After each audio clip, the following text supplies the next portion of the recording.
समाध्यासादि विक्षिप्तौ व्यवहारः समाधये एवं विलोक्य नियमम एवमेव अहम आस्थितः।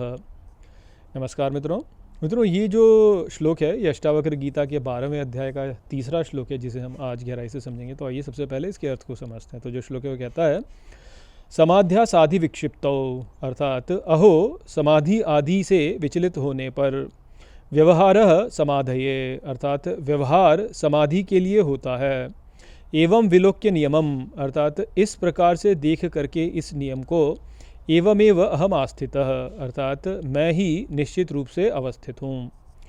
तो यहाँ पर जनक महाराज कहते हैं कि अहो समाधि आदि से विचलित होने पर जो व्यवहार व्यक्ति करता है वह फिर पुनः समाधि के लिए ही करता है। तो इस प्रकार से इस नियम को देख करके मैं निश्चित रूप से अपने में स्वयं में ही अवस्थित हूँ।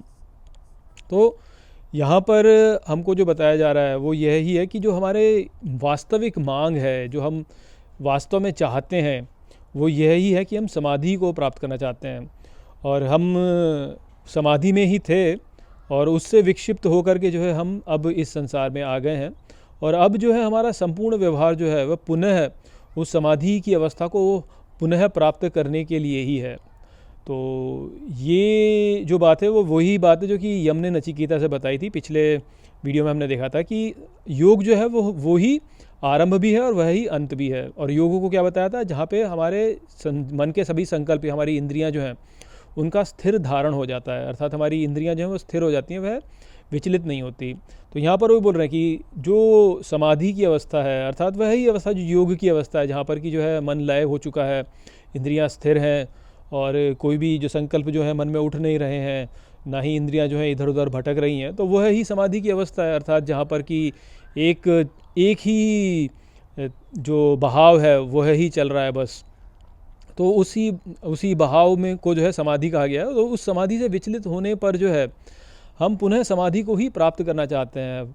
हम पुनः जो है उसी स्थिरता को पुनः प्राप्त करना चाहते हैं, परंतु ऐसा हम कर नहीं पाते हैं क्योंकि हम इसको अनुचित स्थान पर ढूंढ रहे होते हैं। हम ये सोच रहे होते हैं कि इस संसार में जो है हम जब कुछ पा लेंगे, जब कुछ कर लेंगे, उसके पश्चात जो है हम फिर लाइफ सेट है, इस प्रकार से बोलने लगते हैं कि फिर उसके पश्चात जो हमको कुछ नहीं करना, फिर हम जो है आराम से रहेंगे। ऐसा सोचते हैं कि मान लीजिए कि आपको किसी अच्छे कॉलेज में अभी जो है जाना है, तो आप उसमें प्रवेश के लिए जो है आप सोचते हैं कि मैं अभी तो तैयारी कर लेता हूँ और जब मैं इस कॉलेज में प्रवेश कर लूँगा फिर लाइफ सेट है, फिर आराम से रहूँगा मैं, फिर मुझे किसी बात की चिंता नहीं।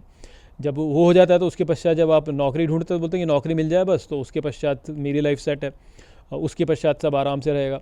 तो हम इस प्रकार से जो है जीवन में जो है एक से पग से अगले पग, अगले पग से अगले पग पे जाते रहते हैं, सोचते हैं कि बस इसके पश्चात जो है हमारे जीवन में सारे कलह क्लेश मिट जाएंगे, बस इसके पश्चात जो हमारे जीवन में सारे कलह क्लेश मिट जाएंगे। इस प्रकार से हम सोचते हैं, किंतु ऐसा कभी भी होता नहीं है। इस संसार में ऐसा हो ही नहीं सकता, क्योंकि ये संसार परिवर्तनशील है। यहाँ पर एक घटना से दूसरी घटना से तीसरी घटना होती है, एक कारण से दूसरा कारण उत्पन्न होता है, ऐसे तीसरा कारण उत्पन्न होता है, ऐसे प्रभाव उत्पन्न होते रहते हैं यहाँ पर। तो इसलिए यहाँ पर लाइफ कभी सेट हो नहीं सकती है आपकी।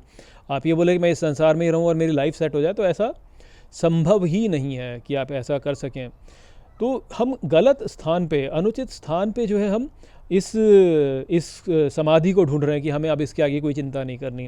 जो इसका वास्तविक स्थान है वह स्वयं के भीतर ही है, हमारे भीतर। यदि हम इंद्रियों को बाहर की ओर प्रक्षेपित ना करने बजाय उसे भीतर की ओर प्रक्षेपित करें, अंतर्मुखी हो जाएं, तो हम जो है अपनी वास्तविक अवस्था में को प्राप्त कर लेंगे। अब लोग यहाँ पे कहते हैं कि अरे ऐसा कैसे हो सकता है, मैं यदि कुछ करूँ ही ना और बस अंदर भीतर ध्यान में लगा रहूँ तो फिर तो कुछ हो ही नहीं सकता। तो यहाँ पे ये कोई नहीं कह रहा है आपको कि आप जो है अपने जो आपके कर्म हैं, जो आपके कर्तव्य निष्ठा वाले जो कर्म हैं आपके, वो ना करें। आप वो करें, आप वो करते करते भी वास्तव में आप ये कर सकते हैं, यदि आप अपने ध्यान को केंद्रित बाहर की ओर ना करके भीतर की ओर करें। अर्थात आप कोई भी कार्य करके ये ना सोचें कि मेरे अभिमान की उसमें वृद्धि हो, लोग बोलें कि मैं बहुत अच्छा हूँ। इस प्रकार से नहीं होना चाहिए। वो सारा कार्य जो है ईश्वर को समर्पित हो और केवल कर्तव्य के रूप में किया जाए, फल की कामना के अभाव में उसको किया जाए, तो वह फिर वह अंतर्मुखी क्रिया ही हो जाती है। तो उस प्रकार से हमको केवल हमारे जो नियत कर्म है, जो हमारे कर्तव्य हैं, केवल उनका निर्वाह करना है और स्वयं के लिए हमें कुछ नहीं करना है।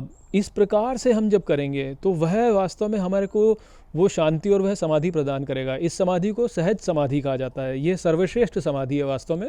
लोग क्या सोचते हैं कि केवल निर्विकल्प समाधि जो है, जहाँ पर कि इंद्रियां जो है अब कहीं भी नहीं जा रही हैं, वह जो है वह श्रेष्ठ समाधि है, किंतु ऐसा नहीं है वास्तव में। आप संसार में रहते हुए, कार्य करते हुए भी वास्तव में आपकी इंद्रियां विचलित नहीं होंगी और स्थिर रह सकती हैं यदि आप स्वयं में स्थिर हों, अपने भीतर से यदि आप स्थिर हों और आप कुछ ना चाहें और केवल कर्तव्य को कर दें, जो कार्य आपके लिए आ गया उसको ईश्वर की सेवा मान करके उसको कर दें बस।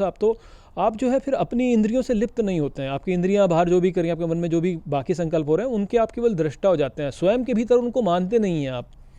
तो उस प्रकार की स्थिति के विषय में यहाँ पे बोला जा रहा है। और ऐसे जीवन का निर्वाह करते हुए व्यक्ति जब करता है तो मृत्यु के समय जो है वह समाधि को ही प्राप्त कर लेगा। क्योंकि उसका मन विचलित नहीं होगा, किसी भी संकल्प के प्रति वह आकृष्ट नहीं होगा। तो इसलिए जब मृत्यु का समय आएगा तो उसको लगेगा बहुत अच्छा है, चलो अब मेरे सभी कर्तव्य पूरे हो गए, अब मुझे कुछ और नहीं करना, अब ईश्वर मुझे बुला रहे हैं तो मैं बस वहीं ध्यान केंद्रित करूँगा। तो ये बाहर के विकर्षणों पर ध्यान न देते हुए केवल इसमें स्वयं में ही यदि व्यक्ति स्थित रहे और बाहर की क्रियाओं को केवल दृश्य मान करके और उसको जो है कुछ और माने नहीं, उसको केवल दृश्य मान करके उसको ऐसे ही करता रहे, तो व्यक्ति जो है समाधि को प्राप्त कर लेगा। तो सभी की वास्तविक मांग जो है वो यह ही है, किंतु लोग इस बात को समझते नहीं हैं और संसार में गुंथ जाते हैं।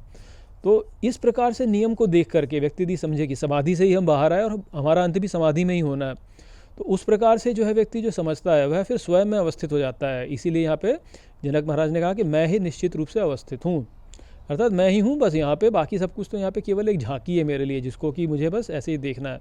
वहीं से उस झांकी को यदि मुझे समाप्त करना है तो इसको मुझे महत्व नहीं देना होगा। यदि मैं महत्व दूंगा तो ये चलती रहेगी और यदि मैं महत्व नहीं दूंगा तो ये समाप्त हो जाएगी।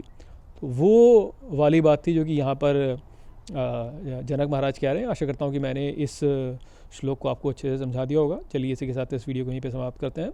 नमस्ते।